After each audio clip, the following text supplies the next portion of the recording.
नहीं नहीं, सुख अंदर नहीं, सुख वस्तु में से आ रहा है। हाँ, अगर अंदर होता तो आप मिठाई के लिए 1500 रुपये क्यों खर्च करते? सुख अंदर ही होता तो मिठाई खरीदते ही क्यों? अंदर ही अंदर मन से ही खुश हो जाते मिठाई का सुख ले लेकर। मिठाई खरीदते क्यों? खरीदते हैं ना मिठाई, उसमें 800 रुपये, 1000 रुपये, 1500 रुपये खर्च करते हैं, क्यों करते हैं? वस्तु में भी सुख है। अगर वस्तु में सुख नहीं होता तो लोग 10 करोड़ का बंगला क्यों बनाते? 3 करोड़ की कार क्यों खरीदते? इतना पैसा क्यों लगाते उस पर? उस वस्तु में सुख है ना। क्या उस वस्तु में सत्वगुण नहीं है? और सत्वगुण है तो फिर सुख भी है, सत्वगुण सुख देता है। कोई काम की नहीं है ना। फिर अगर अंदर ही सुख है तो फिर पैसे खर्चने की जरूरत नहीं है। अपने अंदर ही अंदर विचार करते रहो, कल्पनाएं कर लो, आज मैंने 3 करोड़ का बंगला खरीदा, आज मैंने 1.5 करोड़ की कार खरीदी, होते रहो खुश। ऐसे तो खुश नहीं हो सकते। हाँ, अंदर भी सत्वगुण है, मन में भी है, बुद्धि में भी है, और मिठाई में भी है, कपड़े में भी है, सोने चांदी में भी है, सब में। इसलिए कुछ सुख वहां पर भी है, कुछ हमारे अंदर भी है।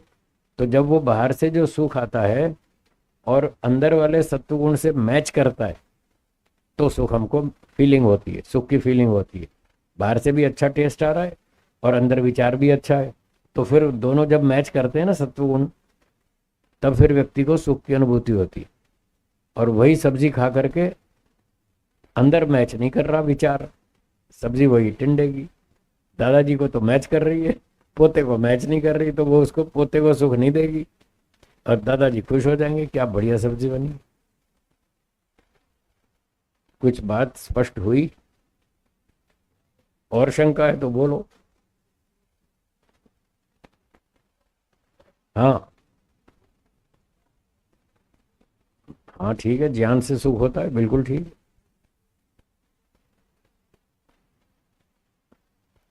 ये जो इंद्रियों वाला सुख है ये भौतिक सुख है, इसमें मटेरियल सोर्स है, उसमें ईश्वर सोर्स है, वहां मटेरियल नहीं है, वहां ईश्वर है उसका सोर्स। जो आनंद का स्रोत है वो ईश्वर है। तो कोई चीज हमें प्राप्त हो रही है तो कहीं ना कहीं से आएगी ना, कोई सोर्स तो होना चाहिए ना। आपने बाथरूम में जाके नल खोला, पानी आ गया, तो पानी नल में से आ रहा है या ऊपर टंकी में से आ रहा है? पानी आ कहाँ से रहा है?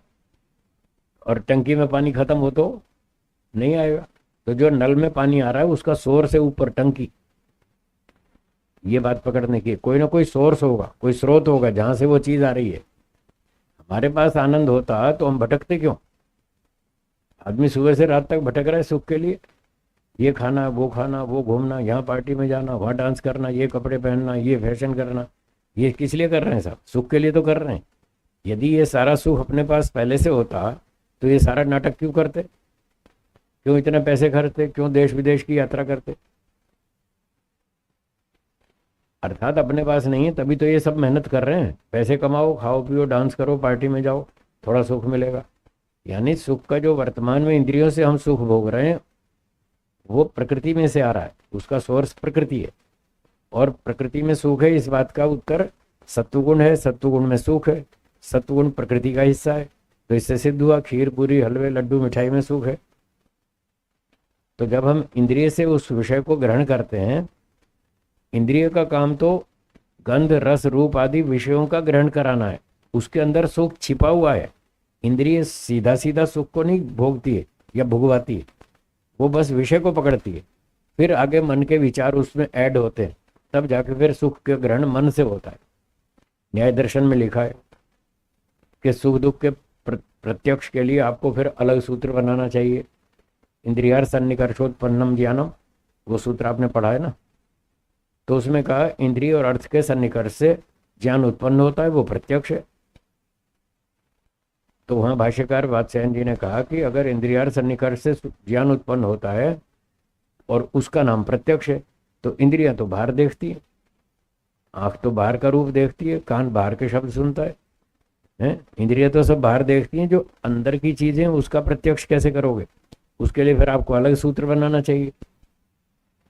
वो तो इंद्रिय में नहीं आ रहा, इस सूत्र की परिभाषा में नहीं हो रहा। सूत्र में अधूरापन है, ऐसा उसने आरोप लगाया पूर्व पक्षी ने। सिद्धांति ने कहा नहीं नहीं, कोई अधूरापन नहीं है, जो अंदर की चीजों का प्रत्यक्ष है वो भी इंद्रिय से ही होगा, इसी सूत्र से सिद्ध होगा। बोले अंदर की कौन सी चीजें हैं? बोले सुख आदि, वहां सुख का नाम लिखा है। सुख आत्मा आदि, यानी सुख के साथ दुख और आत्मा के साथ परमात्मा, ये आंतरिक चीजें हैं जिनका प्रत्यक्ष अंदर से होता है, बाहर से नहीं होता। आत्मा परमात्मा बाहर से नहीं दिखता, सुख दुख बाहर से नहीं दिखता, बाहर से तो रूप रंग दिखता है, गंध स्पर्श आदि बाहर के तो विषय ये है।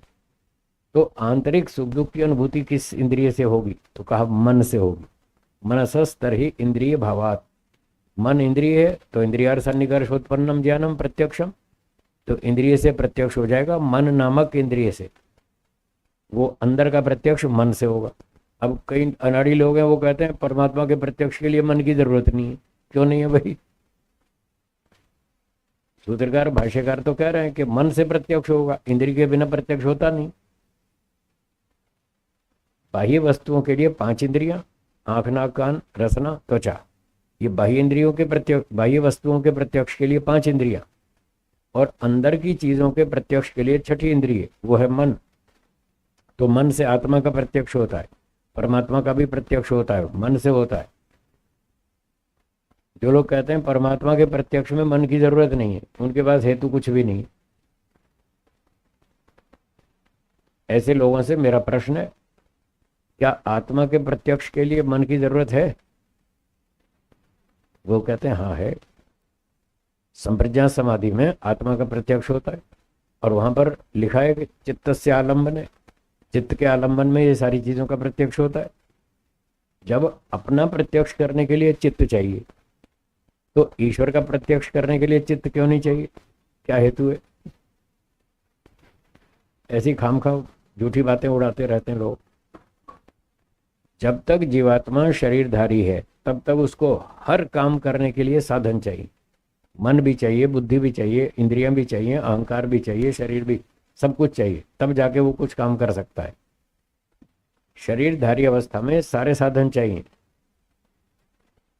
और मोक्ष में फिर ये सारे छूट जाएंगे। वहां फिर ईश्वर की शक्ति मिल जाएगी, वहां उससे काम करेगा, यहाँ इससे काम करेगा। बिना साधन के तो कर नहीं सकता, बिना साधन के कुछ नहीं कर सकता। जैसे प्रलय में उसके पास कोई भी साधन नहीं है, ना तो ईश्वर की शक्ति है, बद्ध जीवात्मा के पास है, ना तो ईश्वर की शक्ति है, ना प्रकृति की शक्ति है, कोई भी नहीं है, इसलिए वो बेहोश पड़ा है। तो इसलिए मन का सहयोग लेना पड़ता है आंतरिक प्रत्यक्ष के लिए, ऐसा ऋषियों का सिद्धांत। लोग नहीं समझते, कुछ भी बोलते हैं, वो उनकी गलती। हाँ, तो बात चल रही थी, ये सुख दुख का भोग कराना ये सूक्ष्म शरीर का कार्य है। तो सूक्ष्म शरीर में कहीं मन भी सहयोग कर देगा, और भोगने में मुख्य साधन बुद्धि है, जो कि 6ठे अध्याय में सांख्य में एक सूत्र है जिसमें ये बात लिखी है।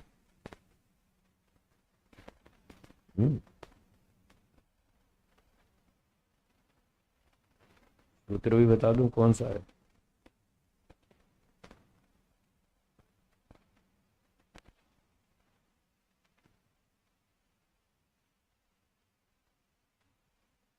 छियासठवां सूत्र, 6ठे अध्याय का 66वां सूत्र है, जिसमें लिखा है महतो अन्यत। महत का काम, महत, अन्यत भोग करना, महत्व का काम है बुद्धि का। अहंकार करता न पुरुषा, ये सूत्र है एक इसी अध्याय में। अहंकार करता न पुरुषा,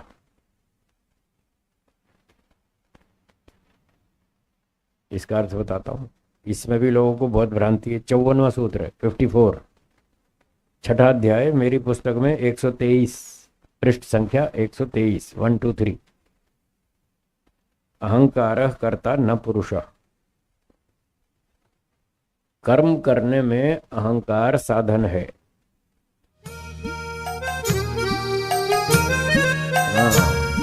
न पुरुष, आत्मा अकेला कर्म नहीं कर सकता बिना साधनों के। देखो साफ लिखा, न पुरुष, आत्मा अहंकार की सहायता के बिना अकेला नहीं कर सकता। जैसे देखना हो तो आंख साधन है, आंख के बिना देख लेगा।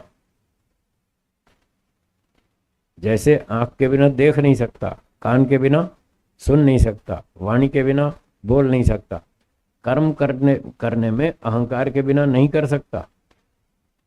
ये जो आप वस्तु उठाते हैं, रखते हैं, लेते हैं, देते हैं, ये कर्म है। जो आप ये क्रियाएं कर रहे हैं ये सारा कर्म है, और ये कर्म करने में अहंकार का योगदान है। ये इस सूत्र का अर्थ है। अहंकार कर्ता, कर्म करने में अहंकार सहयोगी साधन है। लोग इसका उल्टा अर्थ क्या करते हैं, कर्म करने वाला तो अहंकार है, न पुरुष। पुरुष थोड़ा ही है। अनाड़ी लोग उल्टे अर्थ करते हैं।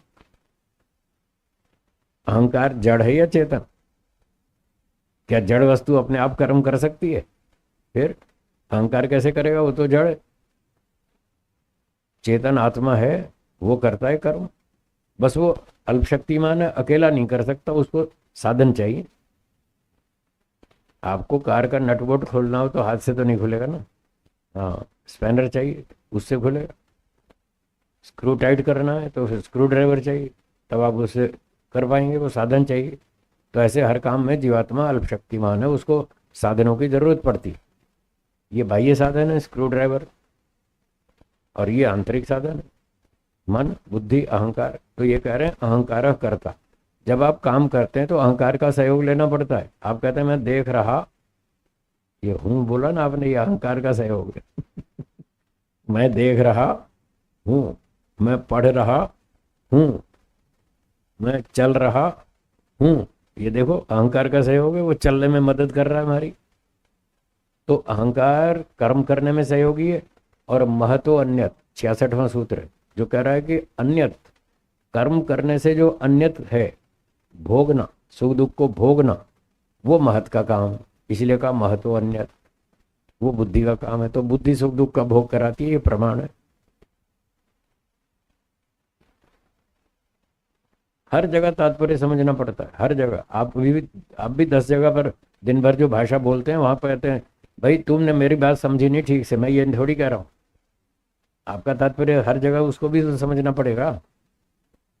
हर व्यक्ति जो भी कुछ बोलता है उसका एक मन में तात्पर्य होता है, उसके वाक्य से वही अर्थ निकालना चाहिए। तो फिर वाक्यार्थ ठीक समझ में आएगा, नहीं तो भटक जाएंगे। ठीक है, चलिए लौट आते हैं अपने पाठ पर। 8वां सूत्र, तीसरा अध्याय, फिर से वापस आ जाएगी।